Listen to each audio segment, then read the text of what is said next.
आज अर्थात जुलाई 5 तारिख शनिवार आजिकार पाणीपाग अपडेट आसी आसंता 3 दिन काल राज्यर विभिन्न स्थान में प्रबल वर्षा नहीं पाणीपाग केन्द्र आकलन करिछि।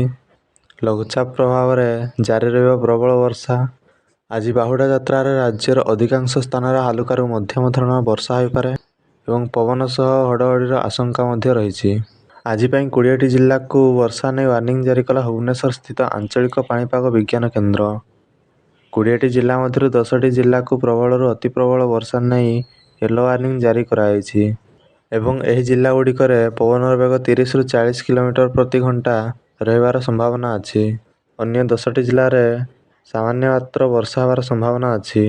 तेबे ए नहीं संपूर्ण अपडेट कौन रही एवं क्यों जिला को वर्षार संभावना अछि जानिया पे आम चैनल को सब्सक्राइब करंतु एवं पाखरे थिबा नोटिफिकेशन को ऑन कर रखंतु जहाँ फल पाणीपाग अपडेट्स ठीक समय रे पाई परिबे। तो यही जिला गुड़िक हूँ मयूरभंज, बालेश्वर, भद्रक, केन्द्रापड़ा, जगतसिंहपुर, कटक, ढेंकानाल, जाजपुर, केउंझर, सुंदरगढ़, देवगढ़, अनुगुल, बौद्ध, संबलपुर, झारसुगुड़ा, बरगढ़, बलांगीर, कलाहांडी, कंधमाल और नुआपड़ा।